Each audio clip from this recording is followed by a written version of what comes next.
Jon Miller. Wonderful to have you on American Thought Leaders. Absolutely. So, gosh, I want us to do an episode of White House Brief right here. Right here at TPUSA, TSAS.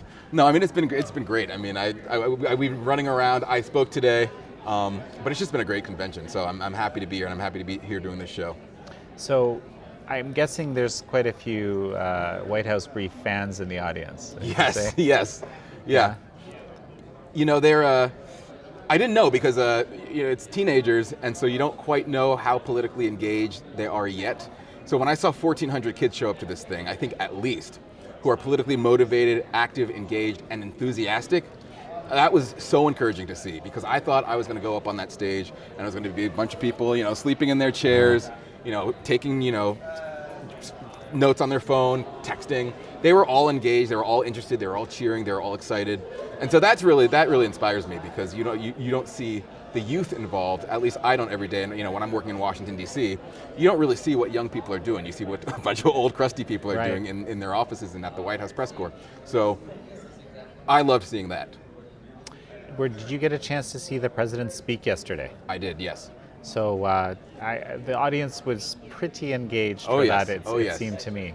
Yeah, they loved it. I mean, I think he spoke for 2 hours, if not more, which I'm sitting there like, this is a long speech, but for them, most of them are probably never going to be able to see the president face-to-face speak to them again. So it just shows you that the fact that he spent that kind of time with them, I think really shows you the kind of person he is, that he really cares. He really cares about motivating people. He really cares about speaking to his base. And they're not just an annoyance for him. They're not just another thing I have to do. He actually wants to engage with people. He actually wants to engage with the people who support him. And I think that's ultimately what's going to help him win in 2020, is that he's not aloof, he's with people, and people feel that. And that's the kind of authenticity that he's always offered from the beginning, that have attracted people to him. Is there anything in the speech that particularly struck you or was important to you? That's a great question.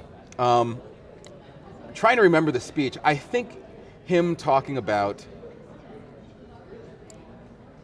silencing, these students being silenced in schools. I talked about it a little bit today. Mm-hmm. Not only they're being bullied, they're being silenced, they're being propagandized. And if this keeps on happening, we're not going to have a country anymore, because this is where our kids go to learn. They're going to, be too afraid to actually speak up for what they believe. Some won't. You're always going to have the ones who sit there and, they wear their MAGA hat in class. But those people are being suspended. You had one case in I think it was Southeast Valley, Indiana, where they suspended a student for wearing a MAGA hat. Right. So he's not going to want to come to school with a MAGA hat. So he's going to be too afraid to voice his opinions. And then you have what they're teaching in these classrooms. They're not teaching our history. They're not teaching English. They're teaching all sorts of social experimentation.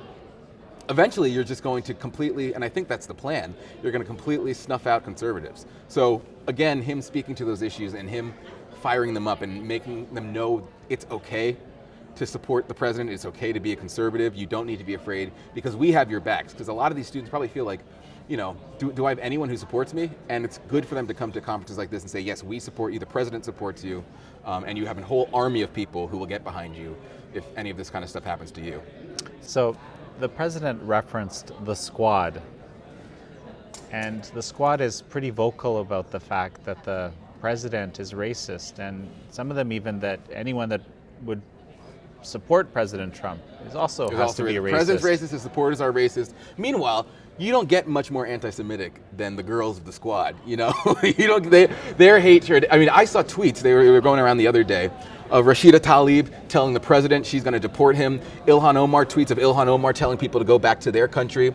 I mean, these are not exactly tolerant, loving women that they're portraying themselves to be as. And I think it was fascinating that the president sent out a tweet basically telling Ilhan Omar and the others, and I've said this on my show, the others are of course American, so it didn't really make sense to tell them to go back to their countries, but I think the sentiment is there, and I think the sentiment resonates with a lot of people. They're sitting up here criticizing the country, they're sitting up here criticizing America, calling Americans trash, calling Americans all sorts of names, criticizing our system of government, and then when you tell them if you don't like this, you can leave, they're all offended. It's racist, it's sexist, it's bigoted, whatever it is.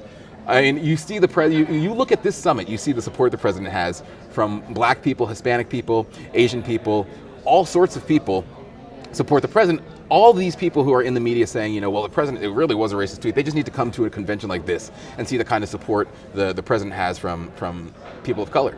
Well, one thing I noticed actually during the speech was that the president, you know, there's people here that are being called fascist for being here, right? This is what some of the students were telling me. While the president was speaking, he referenced Martin Luther King, right? The room erupted in joy, you know. Yeah.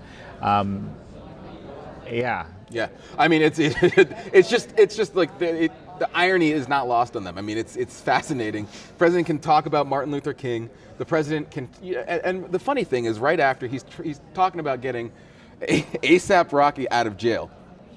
You know, he's friends with Kanye West. He's working with them. And they come up with excuses. Oh, you know, well, it's because they're famous black people, and that's why. Well, who is Ilhan Omar not famous? You know, it's just at the end of the day, it does not come down to color. It comes down to ideology, and of course, Trump is going to attack his ideological opponents, but he's also going to attack people who I think a lot of Americans. I mean, you see Ilhan Omar's popularity among swing voters, a whopping 9%. Yeah. That's Ilhan Omar's popularity among swing voters, who are the people who decide these elections. AOC is at 22% among those swing voters. So these are not popular people. And their ideas are, I think, massively unpopular with the American people. And at the end of the day, I believe it comes down to their ideas and not the color of their skin. I think it's that simple. So, you know, you have this very, very popular show, White House Brief, and once in a while I tune in, I just kind of, I have to laugh, of course. Tell me a little bit about the genesis of this. I'm very, very curious. How did this all come about? Yeah, so about 2 years ago now, we were CRTV. Mm-hmm. So now I'm with BlazeTV. Yeah. We were CRTV, and they were looking for a White House correspondent. And so with panache, right? Well, no, maybe. They knew the people who were deciding these things. The higher ups were looking for a White House correspondent. They knew my personality, so there was no bones about what they were getting. Okay. But originally the plan was to go to the White House and go to the press briefings, which at the time were being held daily, and give sort of an overview of what was happening at the White House. And then eventually it just made more sense to stick to one topic and kind of focus on one topic. And as it went on and on, I kind of just started to add more and more of my personality. And it just, people loved it, and people still do love it, and it's growing every day. And we're attracting new audience members and new demographics. I didn't know that I had teenagers watching me, but that this conference, I've had a bunch of people come up to me. And so the genesis of the show, it's been evolving, and I think it will continue to evolve. But originally it was supposed to be 2 minutes of just here's what happened at the White House, and it just grew from there. Oh, really interesting. Yeah, so, and then just a kind of little personality got in there, and then a little more personality, a little more. If you go back and watch the old videos, it's very up and down. I've never said I'm an objective reporter. I've never said that because it's not true. I'm about as objective as Jim Acosta, who purports to be an objective reporter.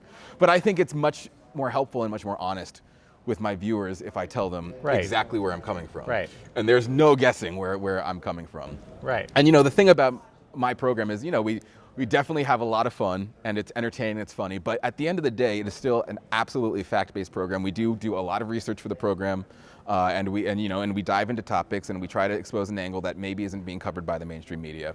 And that's always been the core. It's just finding, if it's a story that's being covered, what about this story is not being talked about? And that was really that still is, and that has always been at the center of what I want to do with the White House Brief.